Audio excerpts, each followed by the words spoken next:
The wind had teeth. It gnawed at the canvas of the wagon, a relentless, whining sound that had become the only companion to Elspeth's grief. The sky was the color of old pewter, vast and indifferent, pressing down on the Wyoming territory with the weight of coming winter. 3 days. For 3 days she had been stranded here, the rear axle of the prairie schooner snapped clean in two, a stark, wooden bone protruding from the wheel. Her mule, patient and long-suffering, had finally laid down and died that morning, its final, rattling breath a small, white plume in the frigid air. She was alone. Utterly, terrifyingly alone. This was not the dream Thomas had sold her. He had spoken of golden fields, of a sky so blue it hurt the eyes, of a place to build a life where the whispers of Boston society could not reach them.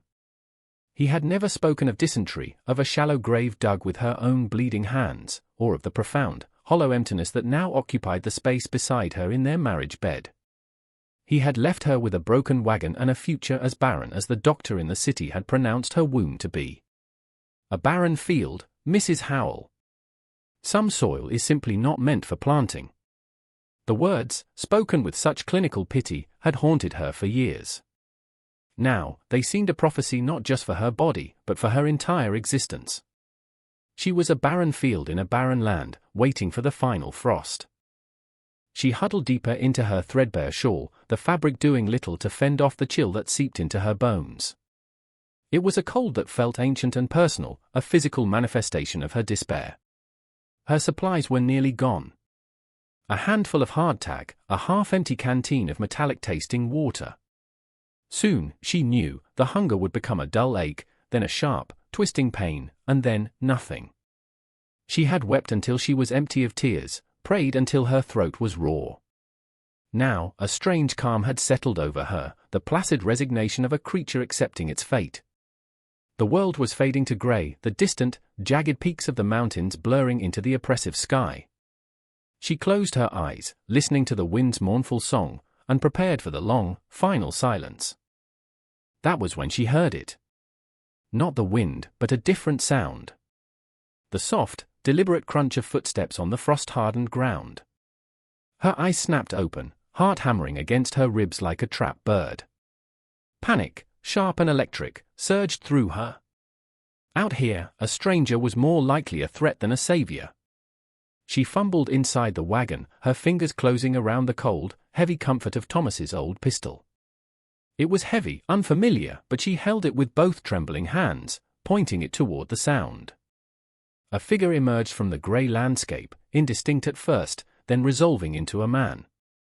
He was tall, broad-shouldered, and moved with a quiet grace that seemed part of the wilderness itself. He was not white. His skin was the color of rich earth, his long, black hair bound at the nape of his neck.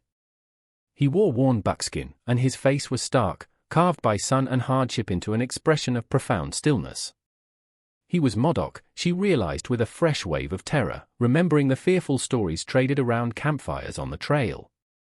He stopped a dozen paces from the wagon, his dark eyes taking in the scene with an unnerving acuity, the broken axle, the dead mule, her own pathetic, shivering form. He did not seem to see the pistol aimed at his chest. His gaze was not hostile, merely of assessing. Behind him, peeking from the folds of a heavy fur robe he carried, was a small face, a child with the same dark, watchful eyes. A girl, no older than 5 or 6. The sight of the child did something to Elspeth's fear, softening its sharpest edges. A man with a child was different. He was a father. His gaze flickered from the wagon to the sky, then back to her. He said nothing. The silence stretched, thick with tension and the biting cold. Finally, he gave a short, sharp nod, not at her, but at the broken axle. It was a gesture of acknowledgement, of understanding. Then he shifted the child on his hip, turned, and began to walk away, disappearing back into the mists from which he'd come. Elspeth stared after him, the pistol suddenly feeling foolish and heavy in her hands. She was still alone. But for the first time in days, the crushing certainty of her demise felt a little less absolute. He returned as the light began to fail, the pewter sky bruising to a deep violet. This time he was not alone. He led a sturdy pony pulling a trave, and with him were two other men from his tribe, their faces as impassive and unreadable as his own. Elspeth remained by her wagon, clutching the shawl, a silent observer to their quiet efficiency. There were no wasted words, no shouted orders. The man, their leader, she presumed, pointed to the wagon's contents. With methodical purpose, they transferred her meager possessions, a trunk of clothes, a box of kitchenware, a small crate of Thomas's books, onto the traver. They worked with a synergy that spoke of long familiarity, their movements economical and sure. She watched, feeling useless, a ghost haunting the ruin of her own life. When they were finished, the man approached her. He stood before her, the sheer presence of him a palpable force. He smelled of pine smoke, leather, and the clean, cold scent of the winter air. He gestured toward the trave, then held out a hand. It was not a demand, but an invitation. A stark choice. Stay here and perish, or go with him into an unknown that terrified her almost as much. His eyes held hers, and in their depths, she saw not savagery, but a reflection of the same harsh, unforgiving landscape they both inhabited. A look that understood survival. Her gaze fell to the child, who watched her with an unnerving solemnity from the safety of his side. That was the deciding factor. She could not trust him, not yet, but she could trust the instinct of a father protecting his child. With a deep, shuddering breath, she placed her trembling hand in his. His grip was firm, his palm calloused but surprisingly warm. He helped her onto the back of his pony, seating her in front of him, then settled the small girl securely between them. The warmth of their bodies was a startling comfort against the encroaching night. He made a low sound in his throat, and the pony started forward, leaving the broken wagon and the ghost of her former life behind to be consumed by the growing darkness. The journey was a blur of muted colors and sensations. The rhythmic sway of the pony, the creak of the leather, the steady presence of the man at her back, shielding her from the worst of the wind. They traveled for what felt like hours, deeper into a land that grew wilder, more rugged. They followed no trail she could discern, yet he navigated the dense pine forests and rocky inclines with an unerring confidence. The little girl, Lonnie he had called her in a soft murmur, eventually fell asleep, her small head resting against Elspeth's arm. The innocent weight was a strange, bittersweet ache in her chest. A phantom feeling of a life she was never meant to have. They finally arrived at a small, secluded cabin nestled in a grove of aspens, a thin curl of smoke rising from its stone chimney. It was a humble, solid structure, built to withstand the elements, not to impress. Inside, a fire crackled in a stone hearth, casting a warm, flickering glow over the single room. It was sparse but clean. A rough-hewn table and two chairs stood in the center, a bed piled with furs occupied one corner, and shelves holding dried herbs and simple pottery lined another. It was a home. He slid from the pony and lifted her down, his hands firm at her waist. For a moment, she felt unsteady on her own feet. He then gently took the sleeping child from her arms and carried her to the bed, tucking her under the heavy furs with a tenderness that seemed at odds with his rugged exterior. He turned back to Elspeth, his expression unchanged. He pointed to a pot simmering over the fire. "Eat," he said. His voice was a low rumble, the first word he had spoken directly to her. He ladled a thick, savory-smelling stew into a wooden bowl and handed it to her. She took it, her hands clumsy with cold and exhaustion, and sat at the table. The stew was rich with rabbit and wild roots, and it was the most delicious thing she had ever tasted. It was the taste of life itself, chasing the cold from her limbs, warming her from the inside out. He ate his own meal standing by the fire, his back to her, affording her a small measure of privacy for which she was grateful. When she was finished, he took her bowl, and without another word, laid out a bedroll for her on the floor near the hearth, as far from his own bed as the small room would allow. He was offering her shelter, sustenance, and a clear, unspoken boundary. She was a guest, a survivor he had taken in, nothing more. As she lay down, wrapped in a heavy buffalo hide, the exhaustion was a physical weight, dragging her toward sleep. The last thing she saw before her eyes closed was the man, Cale, sitting by the fire, sharpening a knife with a whetstone, the rhythmic scrape of stone on steel a strangely soothing sound. He was the silent guardian of this small, warm space, a bulwark against the vast, cold wilderness that had nearly claimed her. The days that followed fell into a quiet, unspoken rhythm. Cale would rise before the sun, his movements so silent he barely disturbed the air. He would stoke the fire and leave, sometimes for hours, sometimes for the entire day, returning with game, a rabbit, a brace of grouse, slung over his shoulder. Elspeth, in turn, found her purpose in the small domestic tasks that had once felt like chores but now felt like an anchor. She cooked the food he provided, her hands slowly remembering the skills her mother had taught her. She cleaned the cabin, swept the hearth, and mended his buckskin shirts with thread from her own sewing kit. Her needles, once used for delicate embroidery on linen, now worked to patch the tears of a life of hard use. It was a silent contract, an exchange of labor for survival. She earned her keep, and in doing so, she began to feel less like a fragile piece of baggage and more like a functioning part of this small, isolated world. Her relationship with the child, Lonnie, was more complex. The little girl watched her with Cale's same solemn, observant eyes. She was a silent shadow, always present but just out of reach. Elspeth would speak to her in soft tones, but Lonnie would not respond, communicating only with her father in the low, liquid sounds of their native tongue.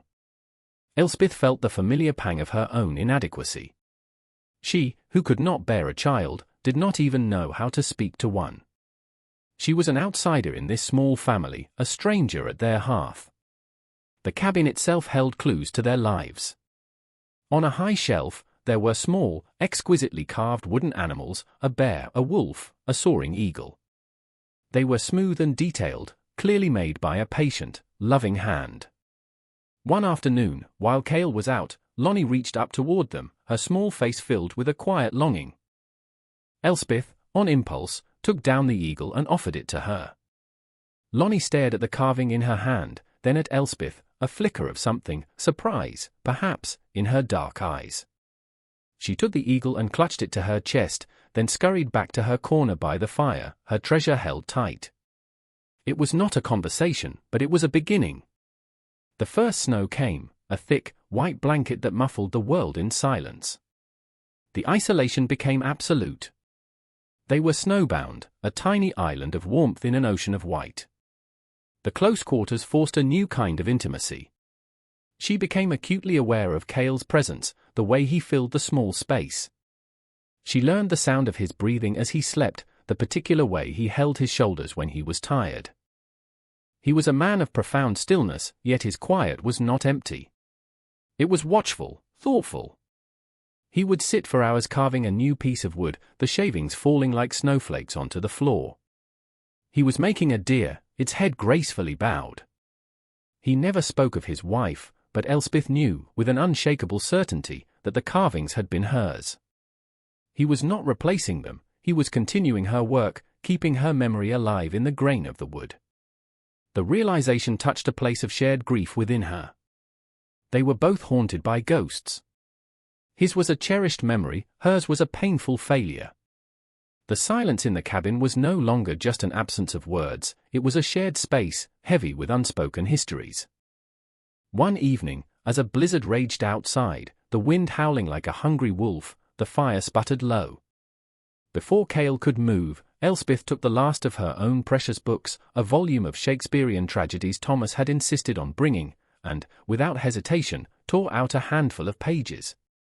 She fed them to the flames, the elegant prose turning to black ash and then bright light. Cale looked at her, his hand still. His eyes met hers across the fire, and in that moment, she saw a flicker of something new, respect. She had sacrificed a piece of her past to secure their shared present. In the warm, growing light of the fire, the cabin felt more like a home than any place she had ever known. The need for supplies became unavoidable. The preserved goods were dwindling, and the deep winter meant game was scarcer.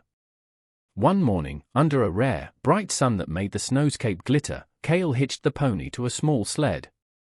He looked at Elspeth. "We go to the settlement," he said. It was not a question. Lonnie would stay with a relative in a small camp a mile away. It was only for the two of them. A knot of anxiety tightened in Elspeth's stomach.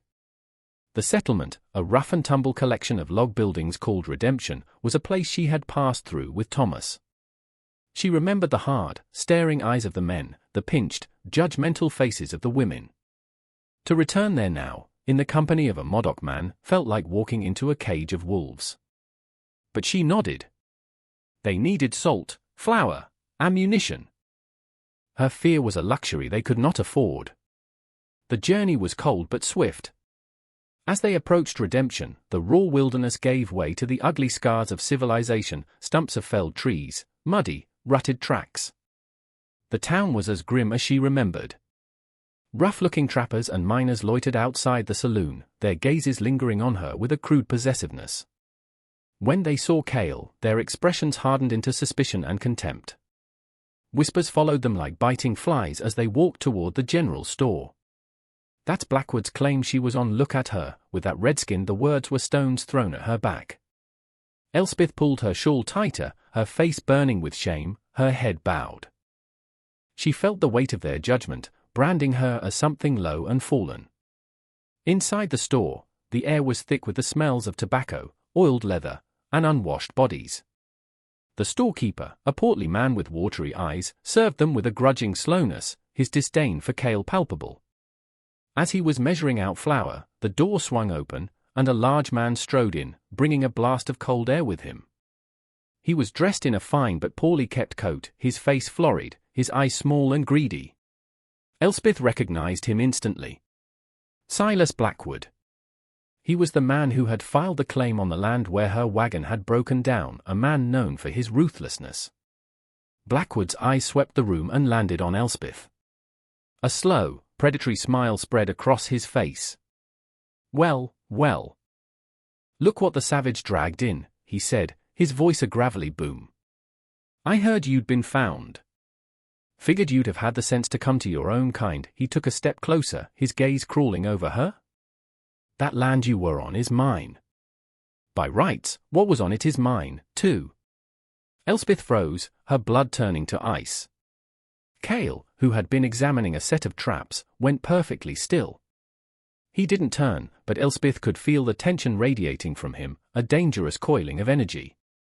She is with me, Cale said, his voice low and flat, yet it cut through the room's noise like a razor. Blackwood laughed, a harsh, ugly sound.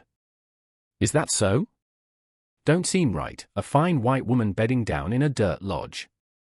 She needs a proper home. A proper man. He reached out, his thick fingers intending to grab her arm.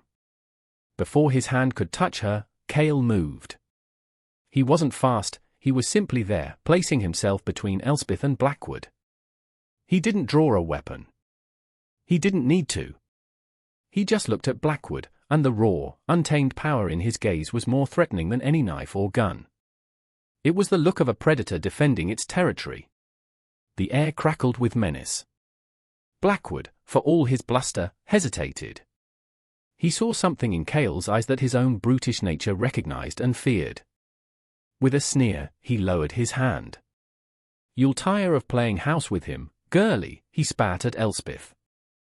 When you do, you know where to find a real man. He turned and stormed out of the store, leaving a trail of curdled silence behind him. Cale paid the storekeeper, his movements once again deliberate and calm. But as they left the store, he placed a hand lightly on the small of Elspeth's back, a silent, protective gesture that spoke volumes. The shame she had felt moments before was replaced by a different, unfamiliar warmth.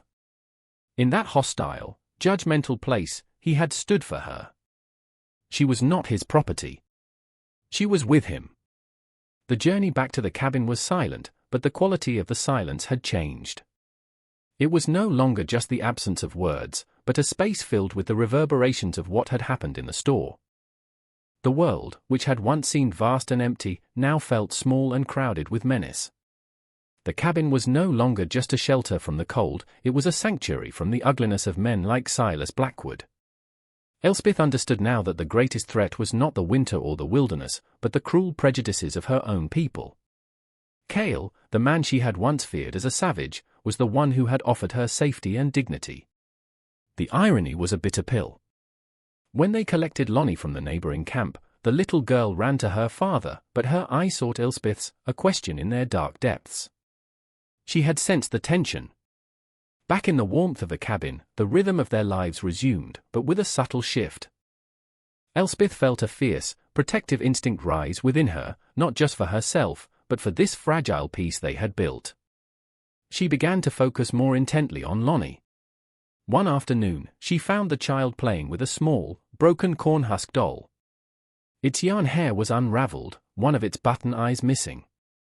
Seeing the doll's sorry state mirrored her own feelings of being broken and incomplete. An idea took root. She went to her trunk and pulled out the one fine dress she had left, a deep blue silk she had worn for her wedding. It was a relic of a life that no longer existed, a symbol of promises that had turned to dust. With her sewing shears, she carefully cut a small square from the hem. She found a dark, polished river stone for a new eye and used strands of her own brown hair to meticulously rebraid the doll's head. She worked for hours by the fire, her fingers nimble and sure. She was not just mending a toy, she was stitching together the frayed edges of their lives. She was pouring her care, her unspoken grief, and her burgeoning hope into this small, inanimate object. When she was finished, she held it out to Lonnie. The doll was transformed. It was humble, yet beautiful, its new blue dress a startling patch of color. Lonnie stared at it, her mouth slightly agape. She looked from the doll to Elspeth, and for the first time, a real, genuine smile touched her lips. It was like the sun breaking through the clouds.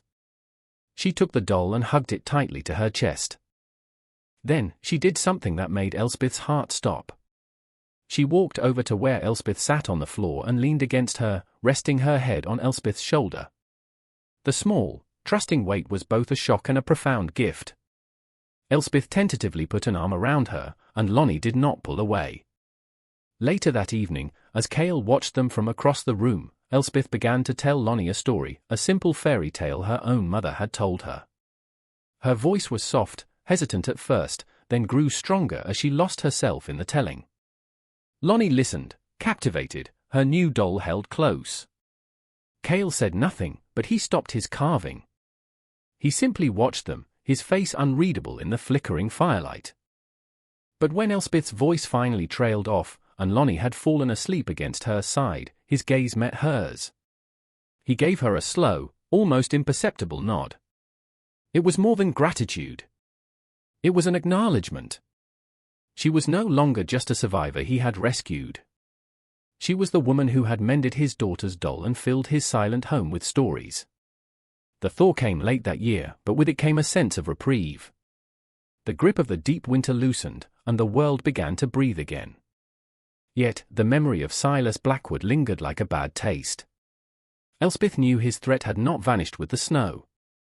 Men like him saw weakness as an invitation, and her association with Cale made her, in their eyes, an object to be claimed or punished. Her fear, however, was now tempered by a new resolve. This cabin, this life, was hers to defend. One afternoon, Cale announced he had to track a deer, a journey that would keep him away overnight. A familiar dread coiled in Elspeth's gut, but she pushed it down, nodding with a confidence she did not feel. "We will be fine," she said, her voice steady. Lonnie clung to her father's leg, her small face anxious, until he knelt and whispered something to her in their language, his hand gesturing toward Elspeth. The girl's expression softened, and she came to stand by Elspeth's side. The transfer of trust was complete. As dusk settled, painting the snow-patched landscape in shades of lavender and rose, Elspeth secured the heavy bar across the cabin door. She and Lonnie ate their simple meal, the silence of the cabin amplifying every creak of the wood, every sigh of the wind. Elspeth kept the fire poker close at hand, its solid weight a small comfort. She put Lonnie to bed, humming a soft lullaby until the child's breathing evened out into the deep rhythm of sleep. Elspeth sat by the dying fire, her senses on high alert. It was then she heard it, not the familiar sounds of the forest, but the clumsy crunch of a man's boots, the snap of a twig broken by a careless footstep. Her heart leaped into her throat. "Your savage ain't here. I saw him leave. Time you came back to your own kind." Panic, cold and sharp, seized her. She looked at the sleeping form of Lonnie, and a wave of protective fury washed over her, extinguishing the fear. This was her home. That was her child. He would not touch them. "Go away, Mr. Blackwood," she called out, her voice trembling but firm. "You are not welcome here," a harsh laugh answered her. "Welcome? I don't need to be welcome." There was a splintering crack as his shoulder hit the door. The heavy bar groaned. He hit it again, and the wood around the latch began to splinter. Lonnie stirred in her sleep, whimpering. Elspeth grabbed the iron poker, its tip still warm from the embers. She stood between the door and the child's bed, her body a frail but determined shield. The door burst inward with a sickening crash, the bar ripped from its moorings. Blackwood stumbled into the room, his face flushed with triumph and drink, his eyes gleaming with a vile hunger. "There you are," he snarled, advancing on her. "We're gonna get you cleaned up, get the stink of him off you." He lunged for her. Elspeth didn't scream. All her fear, her grief, her rage, coalesced into one single, clarifying point. She swung the heavy poker with all her might, catching him across the side of his head. The impact was a sickening thud. He staggered back, roaring in pain and surprise, a dark line of blood welling from his temple. He looked at her now with pure malice. "You little bitch," he growled, and came at her again. Just as he reached for her, a shadow detached itself from the broken doorway. It was Cale. He had not entered with a shout or a war cry, but with a terrifying, absolute silence. One moment Blackwood was lunging, the next he was on the ground, Cale's knee on his chest, a knife pressed against his throat. Blackwood's eyes were wide with shock and sudden, sober terror. Cale had not killed the deer. He had circled back, his instincts telling him something was wrong. He looked from the terrified Blackwood to Elspeth, standing with the poker held like a weapon, her face pale but resolute. He saw the broken door, the terror in Lonnie's eyes as she sat bolt upright in her bed. His expression was transformed into a mask of cold, lethal fury. He spoke to Blackwood in a low, deadly whisper, the words in his own tongue, but the meaning was universal.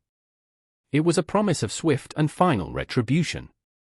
He did not kill him. He hauled Blackwood to his feet, dragged him outside, and threw him into the darkness. "If you ever come near this place again," Cale said, his English now chillingly precise, "the forest will swallow you. No one will find your bones." Blackwood scrambled away, falling and stumbling in his haste to escape, his bravado shattered, his form finally consumed by the night. The aftermath in the cabin was a vortex of quiet shock. The cold night air poured in through the broken doorway. Lonnie was crying, not loud sobs, but the heartbroken, hiccuping tears of a child whose sanctuary had been violated. Elspeth dropped the poker with a clatter and rushed to her, gathering the trembling little girl into her arms, murmuring words of comfort, rocking her gently. She held Lonnie tight, her own body shaking with reaction. Cale stood for a long moment, his chest rising and falling, the violence slowly receding from him. He then moved with purpose, finding his tools and beginning the work of mending the door, his practical actions a balm to the raw, frayed nerves in the room. When he had temporarily secured it against the night, he came to the bed where Elspeth still held his daughter.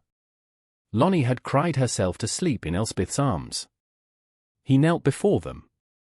He looked at Elspeth, his eyes dark with emotion she couldn't name. He reached out, his calloused thumb gently brushing a stray tear from her cheek. It was the most intimate gesture that had ever passed between them. "You were brave," he said, his voice a low murmur. "You protected our home, our home." The word settled in her heart, a seed of warmth and belonging. She looked at him, at the sleeping child nestled against her, at the small, damaged cabin that had become her entire world. She was no longer a guest. She was no longer a survivor. She was a defender. She nodded, unable to speak past the lump in her throat. He had not saved her. They had saved each other. The seasons turned. The mended door held strong, a scar that told a story of survival. The last of the snows melted, revealing the damp, dark earth, and with the spring came a quiet blossoming within the cabin. The terror of that night had forged them into something new, something unbreakable.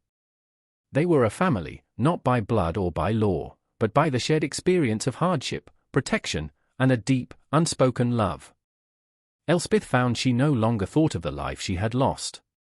The ghost of Thomas, the sting of the doctor's words, had faded, replaced by the solid, grounding reality of her present. Her days were filled with purpose. She taught Lonnie the English words for flowers and birds, and Lonnie, in turn, taught her the Modoc names, her small hand fitting perfectly into Elspeth's. They would plant a small garden together, their fingers deep in the rich, dark soil, a soil that was anything but barren. It was fertile, full of life and promise. Elspeth and Cale still lived in a world of shared silence, but it was a comfortable, knowing quiet.